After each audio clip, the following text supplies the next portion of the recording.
안녕하세요. 오늘도 찾아주셔서 감사합니다. 오늘은 울산광역시 중구에 거주 중인 유곡현 할머니가 보내주신 사연입니다. 무슨 일이 있었는지 제보된 사연 바로 읽어드리겠습니다. 안녕하세요. 인생의 여러 고비를 넘기고 이제야 조금씩 안정을 되찾아 행복을 느끼며 살아가고 있는 60대의 한 여성입니다. 저는 3명의 자녀를 둔 엄마인데 이 아이들이 모두 저에게는 너무나 소중하면서도 한편으로는 아픈 손가락들이었어요. 첫째는 첫째대로, 둘째는 둘째대로, 그리고 셋째는 또 셋째대로 저를 걱정시키고 가슴 아프게 했었죠. 오늘은 특히 우리 가족에게 큰 걱정거리였던 첫째와 둘째가 겪었던 힘든 시절 이야기를 나누고 싶어요. 이 이야기를 통해 제 아이들이 스스로 위로받고 다시 앞으로 나아가는데 힘이 되었으면 하는 바람입니다. 저와 남편은 결혼 전부터 경제적으로 넉넉하지 않았습니다. 둘 다 부유한 집안 출신이 아니었기 때문에 결혼 후에도 어려운 살림살이를 이어갈 수밖에 없었죠. 하지만 다행히 남편은 성실하고 책임감이 강한 사람이었습니다. 남편은 환경미화원으로 일하면서도 가족을 위해 헌신했고, 저 역시 남편과 함께 일하며 3남매를 키우기 위해 최선을 다했어요. 남편은 늘 묵묵히 일하면서도 힘들다는 소리 한 번 안 하고 가족에게 웃음을 주는 사람이었습니다. 저도 남편을 도와 여러 일을 하며 자식들만큼은 어떻게든 잘 키워보려고 애썼습니다. 하지만 우리가 아무리 성실하게 살아가도 모든 일이 다 잘 풀리지는 않더군요. 첫째와 셋째는 나름대로 잘 자라주었지만 둘째는 어려운 집안 형편을 받아들이지 못하고 방황을 많이 했어요. 둘째는 집안 살림이 싫었는지 자꾸 집 밖으로 나돌고 학교에서도 여러 문제를 일으키기 시작했죠. 학교에서 사고를 치고 다니던 둘째는 결국 친구들을 괴롭히고 금품을 갈취하는 일까지 벌이게 되었어요. 처음에는 그저 일시적인 반항일 줄 알았지만 둘째의 문제 행동은 점점 더 심각해졌습니다. 결국 둘째는 친구에게 큰 상처를 입히는 사건을 일으키고 소년원에까지 가게 되었죠.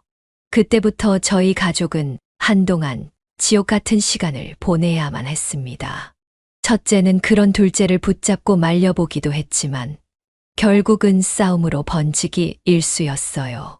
저희는 그 모습을 지켜보는 것만으로도 속이 타들어갔습니다. 무엇보다 성인이 된 이후에도 둘째는 전혀 달라지지 않았습니다. 고등학교도 졸업하지 못한 채 사회에 나갔지만 일을 하지 않고 여전히 저희에게 돈을 요구하며 살았습니다.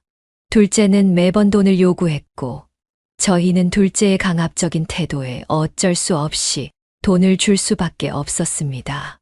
둘째는 술과 여자에 빠져 살았고 저희 부부는 어떻게든 둘째를 바로잡아 보려고 했지만 소용이 없었어요.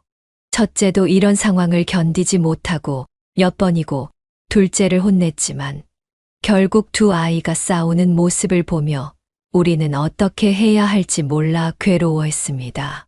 그러던 중 제가 그동안 계속 일을 하며 쌓인 피로로 인해 큰 사고를 당하게 되었어요. 저는 건물 청소를 하던 중 계단에서 미끄러져 굴러떨어졌고 그 사고로 큰 부상을 입게 되었습니다. 당시 저는 다리도 부러지고 갈비뼈까지 골절되는 큰 사고를 당해 병원에 입원하게 되었어요. 몸을 많이 혹사시키며 살다 보니 이미 많이 약해져 있어서 회복도 느리더라고요. 우리 셋째 딸이 나중에 이야기해 주기를 사고 당일 병실에서 제가 누워있는 모습을 보니 마치 죽은 사람 같았다고 했어요. 애들도 남편도 그 모습을 보고 얼마나 놀랐는지 몰라요. 평소에 성실하고 책임감 있게 살아왔지만 그날 병실에서 보인 제 모습은 우리 가족에게 큰 충격을 주었죠. 특히 둘째가 그 사건을 계기로 많이 변하기 시작했어요. 그날 밤 남편이 병원에서 저와 함께 있었고 병실은 조용했어요. 그런데 갑자기 밤늦게 둘째가 찾아왔더군요. 솔직히 말하자면 저는 둘째가 그때까지도 그렇게 철없는 짓을 하고 다니는 걸 보며 실망이 컸고 큰 기대를 하지 않았어요. 그런데 그날 병실에서 둘째가 말한 한마디가 저와 남편을 깜짝 놀라게 했죠. 엄마 아빠 그동안 제가 얼마나 못나게 살았는지, 제가 얼마나 엄마 아빠 마음을 아프게 했는지 이제야 조금 알 것 같아요. 정말 죄송해요. 지금 병실에 누워있는 엄마를 보니 제가 얼마나 큰 잘못을 했는지 깨달았어요. 이제 진짜 정신 차리려고요. 앞으로는 열심히 살고 돈도 벌어서 엄마 아빠에게 보답할 수 있도록 할게요. 제발 다시 한번 믿어주세요. 이 말에 저는 가슴이 찡하면서도 의구심이 들었어요. 그동안 둘째가 수없이 잘못을 저질렀고 그때마다 반성한다는 말을 들었으니 이번에도 그냥 순간적인 후회일 거라 생각했죠. 하지만 놀랍게도 그날 이후로 둘째는 정말 달라졌어요. 그 전까지는 직업도 없고 매일 친구들과 놀기만 바빴던 둘째가 갑자기 일을 구해서 열심히 일하기 시작한 거예요. 마치 그날의 다짐을 지키겠다는 듯 둘째는 말이 아니라 행동으로 보여주기 시작했어요. 공장에 취직한 둘째는 정말 열심히 일했습니다. 매일 새벽 일찍 일어나 출근하고 늦게까지 일을 마치고 집에 돌아왔어요. 처음 몇 달 동안은 그저 마음의 변화일 거라고 생각하며 지켜봤지만 첫 월급을 받은 날 둘째는 그간의 노력을 눈으로 확인시켜 주었죠. 엄마, 아빠, 이거 첫 월급이에요. 그동안 제가 집에서 사고만 치고 돈도 벌지 못하면서 그나마 벌었던 돈은 죄다 제 유흥비로 썼었잖아요. 그런데 이제는 정말로 엄마, 아빠를 위해 뭔가를 해드리고 싶어서 이렇게 작은 선물을 마련했어요. 비록 많진 않지만 앞으로 더 열심히 일해서 더 좋은 것, 더 많이 해드릴게요. 정말 죄송하고 감사합니다. 둘째가 이렇게 말하면서 우리에게 건넨 것은 지갑과 용돈이었어요. 사실 저와 남편은 그때까지도 지갑 하나 변변하게 가져본 적이 없었어요. 첫째랑 막내가 어릴 때 용돈을 모아서 사준 지갑을 10년 넘게 사용하고 있었거든요. 그 지갑은 이미 많이 낡고 찢어져 있었는데 둘째는 그것을 알고 우리에게 새 지갑을 선물한 거였어요. 막내딸 말로는 꽤 괜찮은 브랜드 제품이라 비싼 건 아니어도 가격이 저렴하진 않았다고 하더라고요. 그렇게 지갑을 선물로 받았을 때 저와 남편은 감동의 눈물을 흘리지 않을 수 없었어요. 비록 작은 선물이었지만 둘째의 진심이 담긴 그 선물은 그동안의 고생을 조금이나마 잊게 해주었어요. 그리고 그 용돈도 둘째가 진심으로 효도하고 싶어 한다는 증거였죠. 그 순간 저는 우리 둘째가 정말로 성장했음을 느꼈고 이제는 걱정할 필요가 없겠다는 생각이 들었어요. 그렇게 둘째는 정신을 차린 지 1년이 다 되어 갔습니다. 그 1년 동안 둘째는 정말 성실한 모습을 보여줬어요. 제가 퇴원을 했을 때는 여전히 깁스를 하고 있었기 때문에 둘째는 출근하기 전이나 퇴근하고 난 후 항상 저를 케어해 주었어요. 그 모습을 보면서 저와 남편은 둘째가 정말로 달라졌다는 걸 확신하게 되었고 그 변화를 기특하게 생각했죠. 그뿐만 아니라 우리 다른 아이들 역시 둘째의 달라진 모습을 보고 자랑스러워했어요. 평소 둘째가 가족들에게 걱정만 끼쳐왔던 터라 그가 이렇게 바뀐 모습에 온 가족이 뿌듯해했죠. 그런 둘째를 보며 저희는 이제 우리 가정에 더 이상 큰 걱정거리가 없을 거라고 생각했습니다. 평온하고 행복한 일상이 다시 돌아온 듯 했어요. 그러던 어느 날 둘째가 갑자기 결혼을 하겠다고 하며 여자친구를 데리고 왔습니다.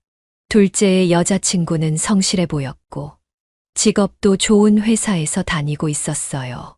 차분한 성격의 말도 똑 부러지게 하는 사람이었기에 저희 부부는 두말 없이 결혼을 허락했습니다.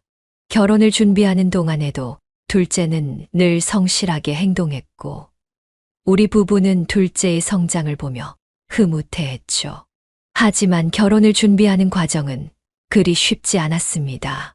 둘째가 결혼은 하고 싶어 했지만 결혼을 위한 자금이 충분하지 않았던 거예요.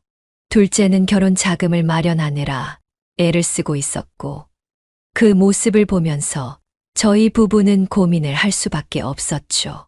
당시 남편은 퇴직을 앞두고 있었는데 어느 날 조심스럽게 제게 말을 꺼냈습니다. 여보, 둘째가 결혼하고 싶어 하는데 집을 구하지 못해서 많이 힘들어하는 것 같아. 결혼하려면 집 문제 말고도 들어갈 돈이 천지일 텐데 우리가 좀 도와줘야 하지 않을까 싶어. 우리도 그동안 애들 키우느라 모아둔 돈이 별로 없어서 그냥 둘째한테 알아서 하라고 한 게 마음에 걸리더라고. 그래서 이번에 나오는 퇴직금으로 둘째네 집 구하는데 좀 보태줄까 생각 중이야. 첫째나 막내는 나중에 생각하고 말이야. 저는 잠시 망설였어요. 남편은 퇴직금을 받아서 작은 가게를 열어 새롭게 시작하려고 계획하고 있었거든요. 그런데도 남편은 둘째를 돕겠다고 하니 저도 마음이 움직였죠. 그래요. 당신 뜻이 정 그렇다면 그렇게 해요. 둘째가 얼마나 좋아할까요? 결국 남편의 퇴직금을 둘째에게 보태주기로 결정했고, 우리는 그 돈을 둘째에게 건넸습니다. 둘째는 그 돈과 대출을 받아 작은 아파트를 마련할 수 있었어요. 결혼식도 무사히 치렀고, 둘째는 결혼 후에도 아내와 함께 알콩달콩 잘 사는 것 같았습니다. 저희 부부는 둘째가 이제 정말 안정적인 가정을 꾸리고 잘 살아갈 거라 믿었죠. 그러나 그 행복은 오래가지 못했습니다. 결혼한 지 채 1년도 되지 않아 둘째가 갑자기 이혼을 하겠다고 통보하듯 말했어요. 마치 아무 일도 아니었던 것처럼 덤덤하게 말하는 둘째를 보고 저희 부부는 너무나 놀랐습니다. 무슨 일이 있었는지 말도 제대로 하지 않고 그저 이혼하겠다고만 할 뿐이었죠. 그리고 그날 이후 둘째는 갑자기 직장도 그만두고 다시 예전처럼 방황하기 시작했습니다. 그때부터 둘째는 다시 예전처럼 술을 마시고 무기력한 생활로 돌아갔어요. 직장도 그만두고 집에서 아무것도 하지 않은 채 매일 술에만 의지하며 살았습니다. 저와 남편은 왜 둘째가 다시 이렇게 변했는지 이해할 수가 없었어요. 그동안 얼마나 잘 살았고 결혼까지 무사히 했는데 왜 갑자기 이혼을 하겠다고 나서고 이렇게 방황하는 건지 너무나도 기가 막혔습니다. 그나마 둘째를 붙잡고 설득하려고 했지만 아무리 말해도 둘째는 전혀 듣질 않았어요.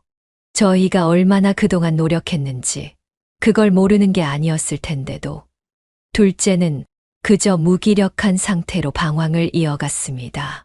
그러던 중 첫째가 둘째를 도와보겠다고 나섰습니다. 첫째는 늘 성실하게 살아온 아이였어요. 둘째가 방황할 때마다 문제를 해결해주고 어떻게든 정신 차리게 해보려고 부단히 노력해왔죠. 그동안도 둘째의 여러 문제를 수습해주고 부모 대신 동생을 챙겨준 건 항상 첫째였어요. 하지만 이번에는 첫째의 노력으로도 둘째를 되돌리기가 어려워 보였어요. 첫째는 그동안 둘째를 위해 너무 많은 노력을 기울여 왔기에 이번 일에 대해서도 마찬가지로 적극적으로 나섰습니다. 잠깐 정신을 차린 듯 하던 둘째가 다시 망가진 모습을 보자 첫째는 더 이상 참을 수 없었던 것 같아요. 그래서 매일같이 둘째의 집에 찾아가 정신을 차리라고 호통을 치곤 했죠. 그런데 어느 날 첫째가 술에 잔뜩 취한 채로 울면서 집에 들어왔어요. 절 보자마자 저를 끌어안고는 엉엉 울며 말했어요. 엄마, 우리 백현이 불쌍해요. 너무 불쌍해요. 알고 보니 재수 씨가 바람을 피웠대요. 그런데 그걸 혼자서 끙끙 앓고 있었던 거예요. 아무한테도 말도 못하고 혼자 견디느라 얼마나 힘들었겠어요. 엄마도 알잖아요. 백현이가 처음으로 마음을 준 사람이었잖아요. 그 결혼하고 싶어서 얼마나 애썼는데. 그런데 돌아온 결과가 이렇게 되었으니 우리 동생이 얼마나 상처받았겠어요. 너무 불쌍해요. 엄마. 첫째의 말을 듣고 저는 너무 놀랐어요. 둘째는 그동안 사고를 많이 쳤어도 사실 제일 마음이 약한 아이였거든요. 상처를 잘 받아서 누구에게도 마음을 쉽게 열지 못하는 아이였어요. 그만큼 순수한 면도 많았죠. 그런데 그런 아이가 처음으로 연애를 하고 결혼까지 했는데 아내에게 배신을 당했으니 얼마나 상심이 컸을까요? 그 큰 배신감과 상처가 둘째를 다시 무너뜨린 거였어요. 그 모든 사실을 알게 된 첫째는 그날부터 둘째를 돕기 위해 모든 노력을 다했어요. 매일 아침 출근하기 전에 둘째네 집에 들러 둘째를 깨우고 함께 아침을 먹으며 하루를 시작하게 했어요. 같이 운동도 하고 일자리도 알아봐 주면서 둘째가 다시 사람답게 살 수 있도록 애를 썼죠. 그 과정은 쉬운 일이 아니었어요. 무려 1년이라는 시간이 걸렸지만 첫째의 끈질긴 노력 덕분에 둘째는 다시 상심과 우울에서 벗어나 제자리로 돌아올 수 있었어요. 예전처럼 성실하게 살며 안정된 삶을 다시 찾게 되었죠. 이 모든 게 100% 첫째 덕분이었어요. 둘째도 우리 부모보다 오히려 첫째를 더 의지하면서 지냈어요. 첫째는 동생을 돕느라 자기 삶을 거의 포기하다시피 했죠. 연애는커녕 자기 개인적인 시간도 거의 없이 온 신경을 둘째를 돌보는 데 쏟아부었어요.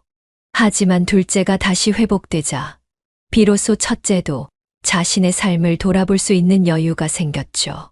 그리고 그제야 첫째도 결혼을 생각하게 되었어요.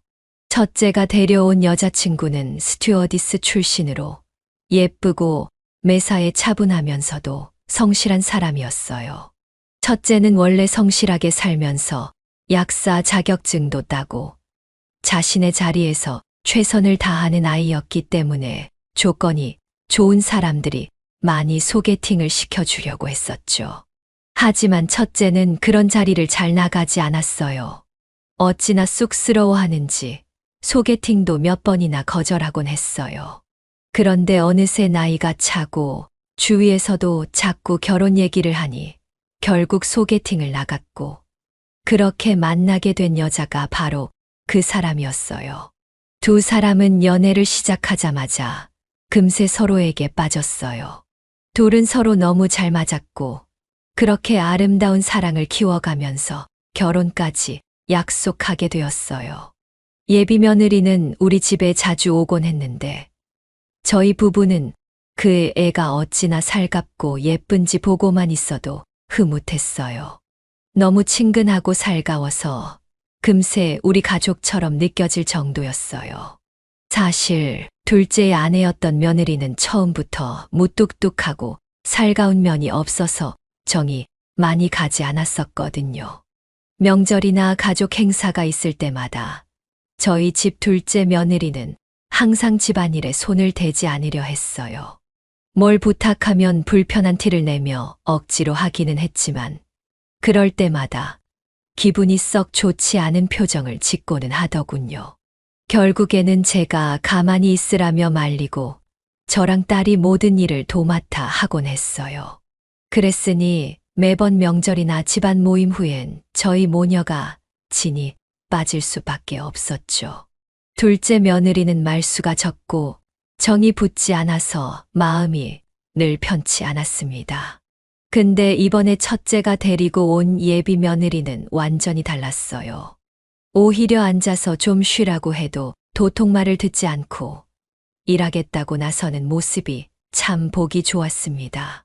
어머님이 이렇게 일하시는데 제가 어떻게 쉴 수 있겠어요. 사실 저는 요리는 잘 못하지만 어머니께 배우고 싶어요. 그리고 요리를 못해도 설거지는 정말 잘하니까 그거라도 하면서 옆에서 배울게요. 제가 어머님께 예쁨 받는 며느리 되고 싶거든요. 백훈 씨를 이렇게 훌륭하게 키워주신 어머님이 저를 예뻐해 주시면 정말 행복할 것 같아요. 그 말을 들으니 가슴이 뭉클해지더군요. 이렇게 살갑고 예쁜 아이가 저희 집 며느리가 된다니 정말 복이 들어오는 기분이었습니다. 원영아, 너는 굳이 노력하지 않아도 돼. 너 자체로도 충분히 예쁘고 오히려 내가 너한테 고맙다. 우리 백훈이를 네가 선택해준 것만으로도 얼마나 고마운지 몰라. 그러자 예비 며느리는 환하게 웃으며 정말요? 어머님께서 그렇게 말씀해 주시니 너무 기분 좋아요. 사실 제가 요리는 잘 못해도 소고기 묵국 하나는 진짜 자신 있거든요. 어머님이 갈비찜 하신다고 하셨으니 저는 묵국을 한번 끓여볼게요. 아이 그럴 필요 없는데도. 그래, 네가 그렇게 하고 싶으면 해봐. 어디 우리 원영이가 끓여주는 묵국 한번 맛 좀 보자. 이런 대화를 나누며 예비 며느리와 더욱 가까워졌습니다. 직업이 스튜어디스라서 그런지 항상 단정하고 말하는 태도가 참 고와 보였어요. 특히 남편에게도 늘 정성을 다해 물을 떠다 주고 후식까지 챙겨다 주는 모습이 얼마나 예쁘고 사랑스럽던지요. 그때부터 저는 이 아이가 우리 집의 복덩이가 될 거라는 생각을 하게 됐습니다. 정말 우리 집 큰 며느리로서 손색이 없다는 생각이 들었죠. 그래서 상견례 날짜를 정하고 본격적인 결혼 준비에 돌입했습니다. 상견례도 무사히 끝나고 그 이후로는 결혼식 날짜도 잡고 식장까지 예약하면서 준비를 착착 진행했죠. 그런데 결혼 준비 도중에 추석 연휴가 찾아왔고 저희 집에서 가족끼리 보내야 했기에 미리 장을 보러 나갔어요. 그런데 시장 한쪽에서 어디서 많이 본 듯한 얼굴이 눈에 들어왔습니다. 그때는 모두가 마스크를 쓰고 다니던 시기였지만 저는 단번에 그 사람을 알아볼 수 있었어요. 그 사람은 다름 아닌 제 예비 며느리였죠. 그런데 이상한 점이 있었어요. 예비 며느리는 그날 비행이 있어서 집에 없을 거라고 했거든요. 분명 그 시간에 시장에 있을 수 없는 상황이었는데 그녀가 거기 있다는 게 도무지 이해가 되지 않았습니다. 혹시 제가 잘못 본 걸까 싶어 몇 번을 다시 봤지만 틀림없이 예비 며느리였습니다. 그런데 더 이상했던 건 그녀가 혼자가 아니라는 점이었어요. 그녀 옆에는 한 중년 여성이 있었고 둘은 팔짱을 끼고 다정하게 걷고 있었습니다. 그 모습을 보고 가슴이 철렁 내려앉더군요. 상견례에서 안사돈의 얼굴을 이미 봤던 터라 그 중년 여성이 안사돈이 아니라는 건 분명했어요. 저는 그들의 사이가 심상치 않음을 감지하고 조용히 뒤따라가며 대화를 엿듣기 시작했습니다. 그들의 대화는 너무나도 자연스러워 보였지만 그 자연스러움이 오히려 저를 더욱 혼란스럽게 만들었죠. 특히 예비 며느리인 원영이가 그 중년 여성에게 어머님이라 부르는 장면을 목격하자 심장이 쿵 내려앉는 느낌이 들었습니다. 어머님, 이번 추석엔 뭐 하실 거예요? 제가 이번엔 전 부칠게요. 요즘 시장에서 파는 전도 맛있다고 하니까 힘들게 부치지 말고 사 먹는 것도 괜찮을 것 같아요. 대신 제가 다른 음식은 맛있게 해볼게요. 어머님, 저기 갈치 좀 보세요. 아주 실하네요. 저희 이번에 갈치도 사다가 구워 먹을까요? 제가 고기 부위도 골라올게요. 명절에는 고기가 빠질 수 없잖아요. 이 모든 말이 너무 자연스러웠고 예비 며느리의 행동 또한 너무나 살가웠습니다. 그녀가 그 여성에게 하는 행동과 말투는 마치 저와 대할 때와 같은 방식이었어요. 그 중년 여성을 진짜 시어머니처럼 챙기는 모습에 저는 머릿속이 어지러워졌습니다. 이게 대체 무슨 상황인가 싶었죠.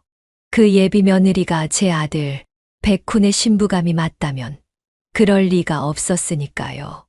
모든 상황을 납득하려고 머리를 굴려봤지만 어떤 결론도 나오지 않았습니다. 생각할수록 혼란만 커질 뿐이었어요. 그래서 결심했죠. 직접 물어봐야겠다. 그냥 이 상황을 바로잡기 위해서는 그녀에게 직접 묻고 들어야만 했습니다. 저는 심호흡을 하고 그들에게 다가갔습니다. 가만히 서 있다가 조용히 뒤로 다가가서 원영이의 어깨를 툭 치며 그 여자의 반응을 지켜봤죠. 원영아, 너 여기서 뭐 하는 거니? 그 순간 원영이는 깜짝 놀란 표정으로 돌아보며 무의식적으로 어머님이라는 말을 내뱉었어요. 그 말을 듣고 그녀도 당황한 것 같았고 저는 더 이상 묵묵히 있기가 힘들었습니다. 원영이의 얼굴에는 당혹스러움이 서려 있었고 무슨 말을 해야 할지 모르는 눈치였습니다. 그리고 그 옆에 있던 중년 여성이 저를 보며 황당한 표정을 지었습니다. 어머님이라니? 너 지금 누구한테 어머님이라고 한 거야? 이 여자 누구야? 친구 어머니야? 원영이는 그 질문에 당황한 듯 말이 꼬이기 시작했습니다. 아니 그게 어머님. 아니 그러니까 그게 어떻게 된 거냐면 저는 더 이상 이 상황을 두고 볼 수 없었습니다. 그래서 목소리를 한껏 높이며 물었죠. 원영아, 나도 묻고 싶다. 너가 이분한테 어머님이라고 불렀잖아. 이분이 누구야? 사돈은 아니신 것 같은데. 무슨 관계인지 똑바로 설명 좀 해봐. 그러자 그 옆에 있던 중년 여성이 나서서 저에게 따지기 시작했습니다. 왜 우리 며느리한테 그러세요? 당신 누구시길래 우리 며느리한테 이러시는 거예요? 무슨 아는 척이냐고요? 순간 너무 황당해서 말문이 막혔습니다. 며느리라고, 내 예비 며느리인데 도대체 이 상황이 무슨 상황인지 이해가 되지 않았습니다.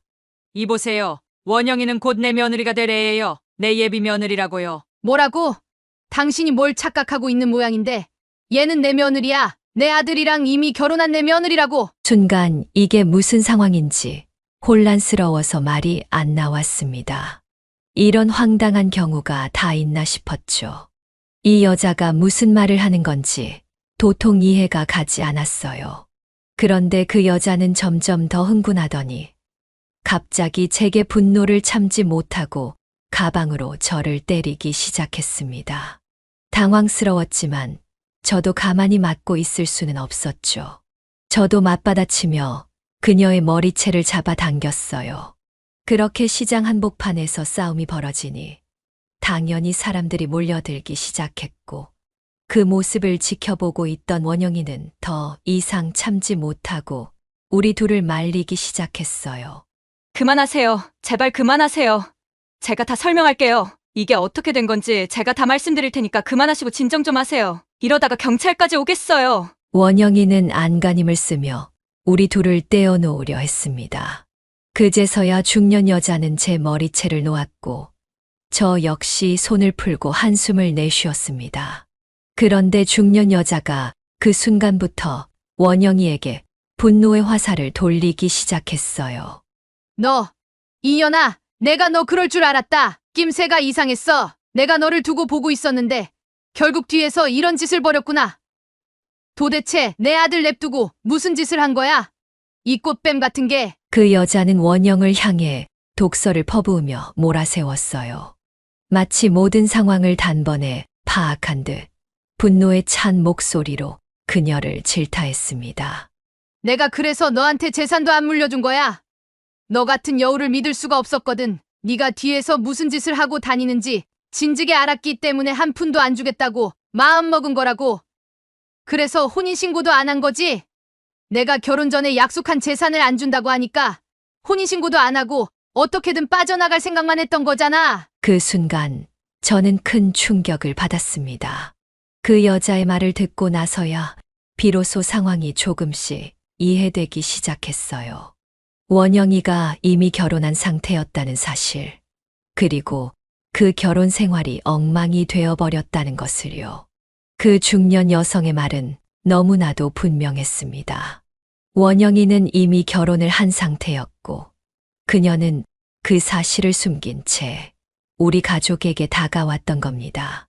저는 어안이 벙벙했어요. 도대체 원영이가 왜 이런 상황을 숨기고 있었는지 이해할 수 없었죠. 원영아, 이게 다 사실이니? 너 이미 결혼한 사람이었어? 왜 그걸 우리한테 말 안 했니? 저는 충격에 휩싸여 원영이에게 물었습니다. 그녀는 당황한 얼굴로 고개를 숙이고 말을 제대로 하지 못했습니다. 중년 여자는 계속해서 원영이를 몰아붙이며 분노를 쏟아냈고 저는 이 모든 상황이 너무나도 혼란스러웠습니다. 그리고 그 뒤에 들려온 대화를 통해 왜 이런 상황이 벌어졌는지 자연스럽게 알게 되었습니다. 처음에는 이게 도대체 무슨 일인가 싶었는데 점점 대화의 흐름 속에서 퍼즐 조각들이 맞춰지기 시작했어요. 야, 대답해봐. 내가 틀린 말 했어? 너 우리 집이 돈 많은 거 보고 접근한 거잖아. 며느리로 받아뒀더니만 이렇게 뒤통수를 치고 다른 남자를 만나고 있었다니. 네, 맞아요. 그런데 어머님, 결혼 전에 약속하신 것들 중에 하나라도 지킨 게 있으세요? 집도 사주고, 차도 사주고, 우리 집에 1억까지 주겠다고 하셨잖아요. 그런데 정작 결혼하고 나니까 약속은커녕 저를 한 애처럼 대하셨죠. 제가 왜 그런 대접을 받으면서 참고 살아야 하나요? 그냥 무작정 혼인신고해버렸으면 제 인생 망치는 거였어요. 다행히 눈치채고 미리 대비한 거예요. 그리고 저 꼬시려고 외제차 주신 건 어머님이셨잖아요. 뭐야? 너 지금 그 말 책임질 수 있어? 이제 뭐 막 나가겠다는 거야? 네, 이제 더는 참지 않으려고요. 약속은 하나도 안 지키고 저를 마치 종처럼 부려먹으면서 돈 많은 집이라는 이유로 저를 무시했잖아요. 그리고 사실 장가 못 갈 노총각을 억지로 결혼시키려고 돈으로 사람을 매수한 거잖아요. 이제 이혼할 준비 다 했어요. 그 외제차. 그거라도 내가 그동안 당신 집에서 당한 수모들에 대한 보상으로 받아가려고 했던 거예요. 뭐 아쉽진 않네요. 너 지금 말 다 했어? 다 했냐고? 네, 다 했어요. 이젠 정말 지긋지긋하네요. 더는 이 집안에서 살 수 없어요. 이제 다신 보고 싶지도 않네요. 사실 결혼식 전부터 이상한 낌새가 있었어요.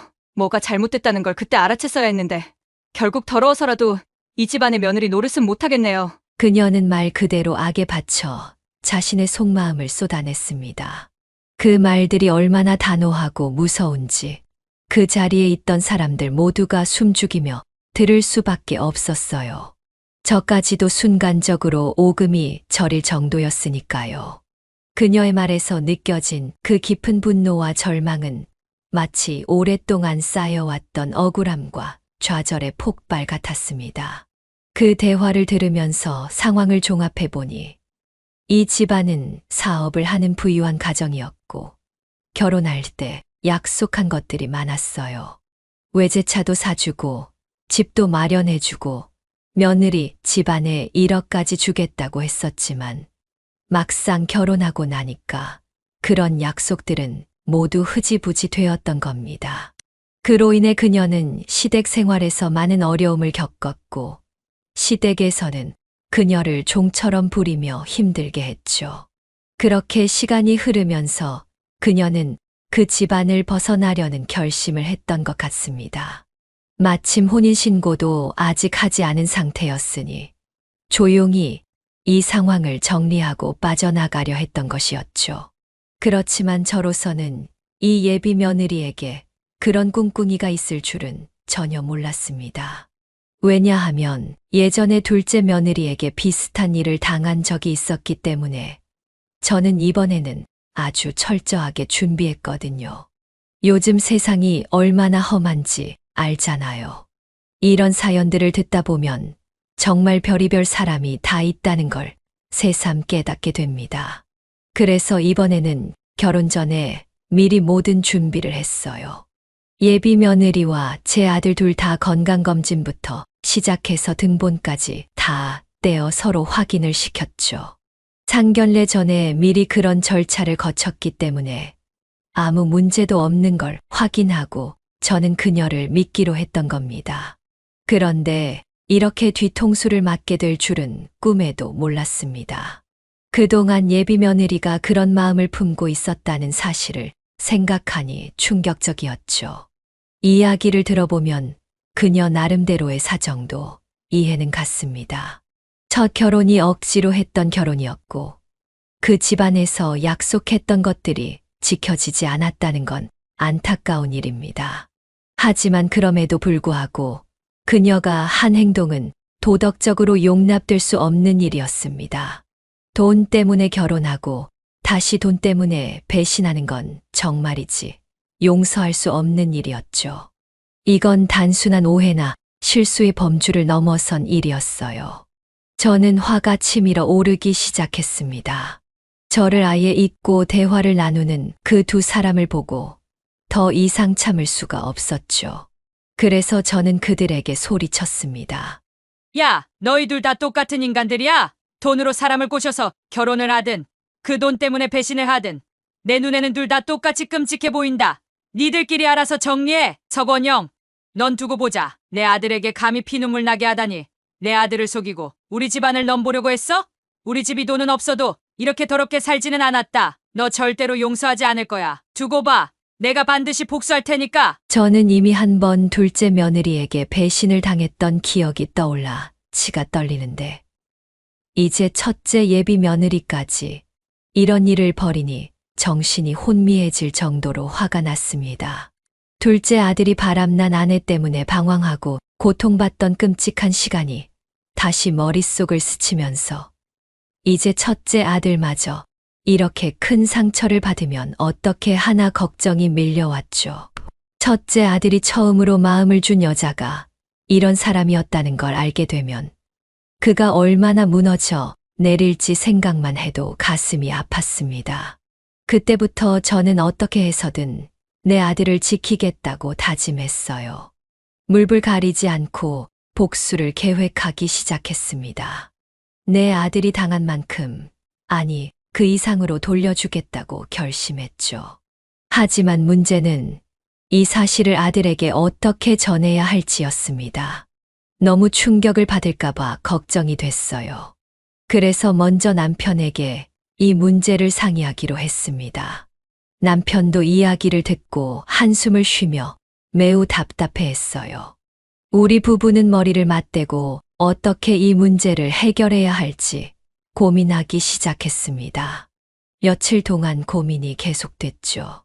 그러던 중 그날 시장에서 저를 아무 말도 없이 그냥 돌려보낸 예비 며느리에게서 갑자기 전화가 왔습니다. 그녀가 왜 전화했는지 궁금하면서도 무슨 말을 할지 두려웠어요. 전화를 받자 그녀는 제발 한 번만 만나달라고 간청했죠. 저는 고민 끝에 큰 결심을 하고 그녀와 약속을 잡아 나갔습니다. 만나자마자 그녀는 눈물 맺힌 눈으로 진심을 토로하기 시작했습니다. 어머님, 정말 죄송해요. 그 전 결혼은 정말 돈이 필요해서 한 결혼이었어요. 하지만 지금 백훈 씨와의 결혼은 다릅니다. 제가 백훈 씨를 진심으로 사랑해요. 솔직히 말씀드릴게요. 그 전에 결혼했던 남자는 정말 얼굴도 못생기고 성격도 더러워서 여자들이 다 피했어요. 그래서 50살이 다 되어 가도록 결혼을 못했던 거예요. 그러다가 저한테 선자리가 들어왔는데 그 집에서 저한테 엄청난 제안을 했어요. 그 집 아들이랑 결혼만 해주면 강남에 집도 주고 외제차도 주고 저희 집에 1억까지 준다고 했어요. 솔직히 말해서 스튜어디스로 일하면서는 그런 걸 가질 수 없었거든요. 그래서 그 말에 혹해서 결혼을 했어요. 그녀는 잠시 말을 멈추고 눈물을 훔치더니 다시 말을 이어갔습니다. 그런데 결혼 후에 그 약속이 다 지켜지지 않았어요. 그래서 혼인신고도 안 하고 있었던 거예요. 혹시 몰라서요. 그러다가 그들이 약속을 다시 지키겠다고 하면서 외제차를 준다고 했어요. 그래서 그 차 하나만 가지고 그 집에서 나올 생각이었어요. 정말 힘들었어요, 어머님. 그 집에서 시집살이가 얼마나 힘들었는지 아세요? 그때 어머님이 저한테 따뜻하게 대해주셨잖아요. 그 따뜻함이 정말 잊히지 않았어요. 그래서 제발 한 번만 용서해 주세요. 제가 진심으로 평생 잘할게요. 백훈 씨 없으면 저 정말 살 수 없어요. 그녀는 간절하게 말했지만 제 마음은 쉽게 움직이지 않았습니다. 그녀의 눈물이 진심일 수 있다는 생각도 들었지만 그동안 당했던 배신감이 너무 깊어서 쉽게 믿을 수가 없었어요. 그리고 백훈이가 이 사실을 알면 얼마나 상처를 받을지 걱정이 앞섰습니다. 저는 그녀의 이야기를 들으면서도 어떻게 해야 할지 갈피를 잡을 수 없었어요. 백훈 씨는 아직 아무것도 모르던데요. 어머님도 저를 용서해 주실 마음이 있으신 거 아니세요? 제발 저 좀 용서해 주세요. 그녀는 간절히 매달렸지만 저는 여전히 말문이 막혀 아무 말도 할 수가 없었습니다. 제가 제 아들에게 그 사실을 바로 말하지 못한 건 오로지 그가 받을 상처와 고통이 너무나 걱정되었기 때문이었어요. 아들이 그 진실을 알면 얼마나 큰 충격을 받을지 그 생각만 해도 마음이 무거웠죠. 결혼식이 얼마 남지 않았기 때문에 최대한 빨리 말할 기회를 찾고 있었지만 그건 아들을 아끼는 마음에서 나온 것이지 절대 예비 며느리를 용서할 마음은 아니었습니다. 난 너를 용서할 생각 없어. 너는 정말 인간 같지도 않구나. 어떻게 아내를 무서운 줄 모르고 그런 짓을 저지를 수 있어? 이혼한 것도 속이는 건 나쁜데 넌 심지어 이혼도 안 하고 내 아들과 결혼식을 올리려고 했잖아. 하늘이 도와서 이 일이 드러났지. 아니었으면 어쩔 뻔했어.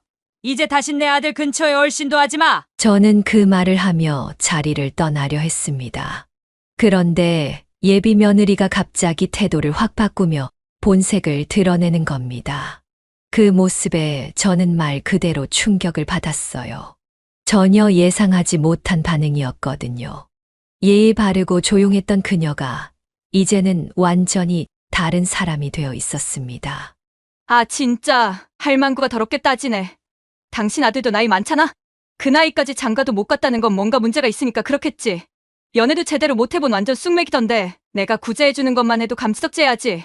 당신은 양심이 없는 거 아니야? 그냥 눈 딱 감고 날 며느리로 받아들이면 당신 아들이 상처받을 일도 없잖아. 약사라고 해서 돈 많이 버는 줄 알았더니 그마저도 아니네? 나도 김셀판이었는데 이렇게 되니까 더 짜증나네. 당신 아들 계속 노총각으로 늙어 죽게 하고 싶지 않으면 그냥 나랑 결혼시켜. 그녀의 태도가 너무나 당황스러웠고 순간적으로 할 말을 잃었지만 저는 곧 정신을 차리고는 그녀 얼굴에 물을 확 뿌렸습니다. 그제야 화가 제대로 치밀어 오르더군요. 어디 감히 그 더러운 입으로 내 아들을 들먹여? 내 아들이 총각으로 늙어 죽는 한이 있더라도 너 같은 거머리 같은 애랑은 절대로 결혼 못 시켜. 네가 날 아주 우습게 봤구나. 두고 봐라. 내가 오늘 너의 태도를 보고 결정을 내리려고 했는데 이제는 더 이상 봐줄 것도 없다. 정신 차리게 해줄 테니 네가 앞으로 어떻게 되는지 두 눈으로 똑똑히 보자. 저는 그렇게 말하고 얼굴이 물에 흠뻑 젖은 채 당황한 얼굴로 서 있는 그녀를 뒤로 하고 단호하게 자리를 박차고 나왔습니다. 머릿속은 복잡했지만 이 상황을 더 이상 두고 볼 수 없다는 확신이 들었죠. 그 길로 바로 집으로 돌아와서 가족들을 모두 불러 모았습니다. 이제는 감추고 있을 이유가 없었어요. 그래서 제가 알고 있는 모든 사실을 가족들에게 털어놓았죠. 역시나 첫째는 그 이야기를 듣고 충격에 빠져 망연자실한 상태가 되었습니다. 그는 그저 믿을 수 없다는 표정으로 한참을 서 있었어요. 그의 마음이 얼마나 무너졌는지 그 표정 하나만 봐도 알 수 있었습니다. 저 역시 그 모습을 보면서 정말 가슴이 찢어지는 것처럼 아팠어요. 내가 이렇게나 아픈데 아들은 얼마나 더 큰 고통을 받고 있을지 생각만 해도 숨이 막힐 정도였죠. 하지만 그럴수록 저는 정신을 차리고 아들을 위로해야 했습니다. 됐어. 마음 아파할 필요 없어. 그 여자 때문에 네가 힘들어할 이유가 없어. 애초부터 네가 약사인 걸 알고 접근한 거야. 다 계획된 일이었다고. 내가 그날 시장에서 그걸 발견해서 다행이지.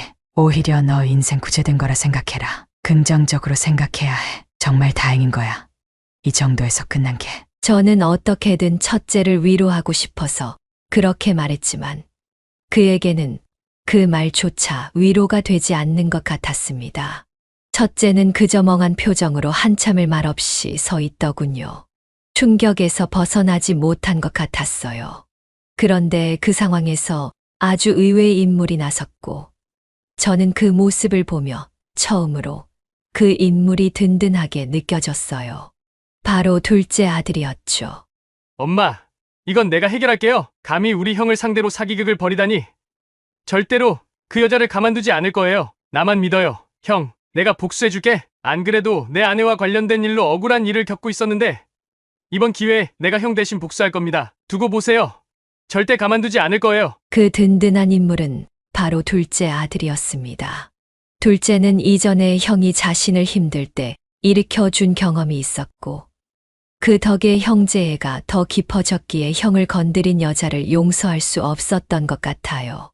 우리 가족 모두는 둘째의 결단에 지지를 보냈고 그 이후로 둘째는 빠르게 움직이기 시작했습니다. 우선 둘째는 그 여자가 스스로 말한 직장이 맞는지부터 확인했습니다. 그녀가 스튜어디스라고 했지만 결혼까지 사기친 사람이 직장도 속이지 않았을 거라며 철저하게 조사를 했죠. 그리고 거기서 놀라운 사실을 하나 발견했어요. 그녀가 스튜어디스인 건 맞았지만 다니고 있는 항공사는 전혀 달랐습니다. 우리에게는 대한민국에서 가장 잘 나가는 대형 항공사에 다닌다고 했지만 둘째가 조사해보니 그녀는 외국의 저가 항공사에서 근무하고 있더군요. 그뿐만이 아니었습니다. 흥신소를 통해 알아본 결과 그녀가 등본에 적어 놓은 본가 주소도 사실이 아니었어요. 그 주소는 그녀의 지인의 집이었고 주소만 옮겨 놓은 상태였던 겁니다. 더 알아보니 그녀의 부모님은 사실 가난했고 생활도 매우 어려웠던 것으로 드러났습니다. 그녀는 상견례 자리에서 부모님을 속이고 가짜 부모님을 대동했더라고요. 이 모든 사실이 드러나자 우리 모두는 어안이 벙벙했고 충격에서 벗어날 수가 없었죠. 둘째는 이 모든 사실을 알게 되는 대로 우리 가족에게 보고했고, 첫째는 예비 신부의 실체를 하나씩 알아가며 점점 정신을 차리기 시작했습니다. 그리고 그때부터는 본격적인 복수를 준비했습니다. 둘째는 이렇게까지 속인 여자를 절대 용서할 수 없다며 가장 먼저 사기죄로 그녀를 신고했어요. 신고 절차는 매우 순조로웠습니다. 그동안 그녀가 내 아들을 꼬드겨 2천만 원 정도의 돈을 가져갔고 그 외에도 명품 가방, 신발, 옷 등을 사달라고 하며 모두 받아 챙겼거든요. 결국 그녀는 사기죄로 신고를 당했고 경찰서에 여러 번 불려가 조사를 받기 시작했어요. 하지만 우리 둘째는 여기서 멈추지 않았습니다. 그녀가 다니는 항공사에 매일같이 민원 전화를 넣으며 그녀의 행동을 알렸죠. 하루에도 수십 통씩 민원을 넣으면서 둘째는 그 항공사에 이렇게 말을 했어요. 그 여자가 사기꾼이라는 걸 알고도 채용한 건가요? 그런 사람이 승객을 상대하고 있다는 게 말이 된다고 생각하세요? 당장 해고하지 않으면 저희는 그 항공사 절대로 이용하지 않을 겁니다. 게다가 그 여자가 승객들에게 또다시 사기를 치면 그때는 항공사가 책임을 져야 할 겁니다. 그걸 감당할 각오가 되셨나요? 당장 해고하세요. 이렇게 매일같이 압박을 넣었다고 했어요. 그 여자가 자신이 완전히 궁지에 몰린 걸 느꼈는지 어느 날 갑자기 우리 집을 찾아왔습니다. 얼굴은 피곤해 보였고 말투는 이전과는 다르게 사정하는 듯 했지만 그 속내는 여전히 뻔뻔함이 가득했습니다. 어머님, 도련님, 진짜 죄송해요. 제가 정말 잘못했어요. 제발 저를 용서해 주세요. 저도 어쩔 수 없었어요. 평생 돈 없이 살다가 결국 이렇게 된 거예요. 왜 저한테 이렇게까지 하세요? 내가 뭘 그렇게 잘못했다고요? 결혼식도 안 올렸는데 사기라뇨. 그게 어떻게 사기예요? 제발 신고한 곳 취소해 주세요. 저 직장에서도 잘렸어요. 이제 갈 곳도 없다고요. 왜 제 인생을 망치세요? 당신들이 뭔데? 그녀의 말은 마치 용서를 구하는 척하면서도 진정한 반성은 찾아볼 수 없는 억울함만 가득한 태도였습니다. 그렇게 악에 바친 목소리로 계속 변명하는 그녀의 모습을 보니 정말 기가 막힐 뿐이었죠. 그때 평소 조용하던 첫째가 갑자기 나타나 통쾌한 복수를 감행했습니다. 첫째는 아무 말도 없이 커다란 물통에 물을 잔뜩 받아 들고 와서는 그녀의 머리 위에 그대로 들이부었습니다. 차가운 물이 그녀의 머리에서 쏟아져 내리자 그제야 놀란 얼굴을 한 그녀를 향해 첫째가 소리쳤습니다. 야! 어디서 나타나선 어머님이라고 부르냐? 누가 네 도련님이야? 넌 이제 끝이야. 네 인생 망친 거 그대로 받아들이고 사기꾼으로 살아. 우리 집안은 절대로 합의해줄 생각 없으니까 기대하지 마. 합의를 원해. 그럼 내가 너한테 썼던 돈 전부 다 가져와. 네가 내 돈과 시간을 쏟아먹었으니 그 모든 정성까지 다 보상받기 전에는 절대 합의 없다. 그리고 다시 여기 찾아오기만 해봐. 그때는 물로 안 끝날 줄 알아. 경찰에 신고해서 스토킹, 주거침입 다 엮어서 고소할 거니까 다시는 오지 마. 네 더러운 얼굴도 다시는 보고 싶지 않아. 첫째가 이 말을 하며 그 여자를 밀쳐내고 문을 쾅 닫아버렸습니다. 그 순간 안에서 지켜보고 있던 딸이 박수를 치며 배꼽을 잡고 웃기 시작했어요. 우리 오빠 진짜 멋있다. 진짜 속 시원해. 제대로 당했네. 이럴 때 소금이라도 뿌렸어야 하는 건데. 아우 너무 아깝다. 그 물에 소금 풀었으면 딱이었을 텐데. 안 되겠다. 지금이라도 나가서 집 앞에 소금 뿌려야겠어. 딸은 이렇게 이야기하며 통쾌했고 우리 모두도 첫째의 용감한 복수의 속이 후련해졌습니다. 첫째는 그동안의 아픔과 상처를 조금씩 극복해 가기 시작했죠. 그의 단호한 행동이 우리 모두에게도 위안이 되었고 특히 그 여자가 다시는 우리를 괴롭히지 못하게 한 결정적인 순간이었습니다. 그 여자는 초범이라는 이유로 법원에서 집행유예를 받았지만 그녀의 일이 여기서 끝난 건 아니었어요. 알고 보니 그녀는 아까 전에 이야기했던 전 남편 쪽에서도 사기 결혼을 저질렀고 그 집안에서도 결국 신고를 당한 것이었습니다. 사실혼 상태였던 그녀가 바람을 피우고 우리 아들과 결혼하려고 했던 걸로 신고를 하게 된 거죠. 그 집에서도 그녀를 사기꾼으로 신고했고 이로 인해 그녀는 이중으로 법적 문제에 휘말리게 되었습니다. 지금까지도 그 여자와는 전혀 연락이 닿지 않고 지내고 있습니다. 그녀가 어떻게 죗값을 치렀는지 정확히 알지는 못하지만 어쨌든 조금이라도 벌을 덜 받기 위해 제 아들에게 2천만 원과 그동안 받아갔던 명품들을 전부 금액으로 돌려줘야만 했어요. 그렇게 그 여자와의 인연은 완전히 끊어졌고 우리 가족도 마침내 그 사건을 깔끔하게 정리할 수 있었습니다. 물론 정신적으로는 큰 상처를 입었지만 금전적으로 입었던 피해는 모두 회복되었고 그 여자가 법적으로도 충분히 죗값을 치렀다는 생각에 마음이 후련했습니다. 이제는 그 일을 떠올릴 때마다 다 지나간 일이라는 생각이 들고 우리 가족에게도 평온이 찾아왔죠. 그 일이 벌써 3년 전의 일인데 그동안 참 많은 변화가 있었습니다. 그 사이에 우리 가족은 큰 기쁨을 맞이했어요. 막내딸을 시작으로 둘째와 첫째까지 차례로 결혼을 했거든요. 우리 아이들 모두 결혼이 조금 늦긴 했지만 그만큼 각자의 힘든 시간을 겪고 나서야 정말 좋은 사람들을 만나게 되었어요. 특히 첫째와 둘째는 그동안 다사다난한 일들이 많았죠. 첫째는 예비 신부에게 큰 상처를 입었고 둘째도 그간의 일들로 인해 한동안 마음의 문을 닫고 지냈습니다. 그럼에도 불구하고 두 사람은 그 어려움을 모두 극복하고 지금은 정말 행복한 가정을 이루고 있습니다. 둘째는 재혼할 생각이 없다고 했었지만 새로 다니게 된 직장에서 좋은 인연을 만나 사랑에 빠졌습니다.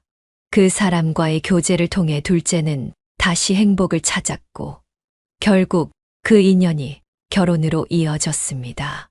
첫째도 마찬가지예요. 오래전부터 알고 지내던 대학 동기와 오랜 우정을 기반으로 연애를 시작했고 그 끝에 결혼까지 하게 되었어요. 첫째는 한동안 결혼 생각조차 하지 않았는데 좋은 인연을 만나면서 다시 용기를 얻고 행복한 결혼 생활을 시작하게 되었죠. 이렇게 우리 집안에 행복한 소식들이 연달아 이어지니 저 역시 그 어느 때보다도 기쁜 시간을 보내고 있습니다. 막내딸은 벌써 아들을 낳아 지금 2살짜리 손주를 키우고 있어요. 그리고 둘째와 첫째도 현재 임신 중이라 아마 내년쯤이면 두 아이가 동갑내기로 태어나게 될 것 같아요. 이런 경사가 또 있을까요? 이렇게 손주들이 태어나는 것만으로도 저는 너무 행복하고 그 어느 때보다도 가슴 벅찬 날들을 보내고 있습니다. 우리 아이들은 이제 각자의 직장에서 어느 정도 자리를 잡았고 우리 부부를 위해 작은 가게 하나를 내줬어요.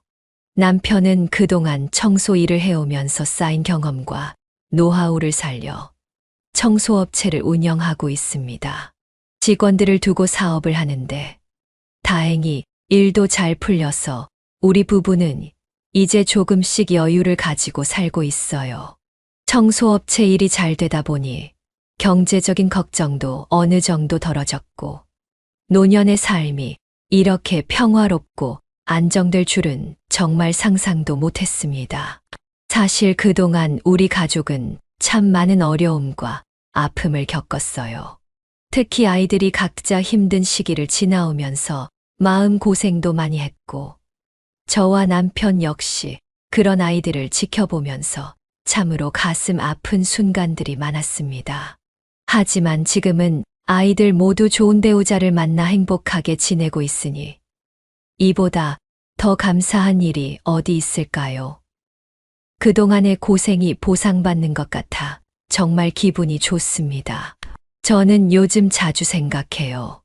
모든 일에는 다 때가 있다는 말이 정말 맞는 것 같아요.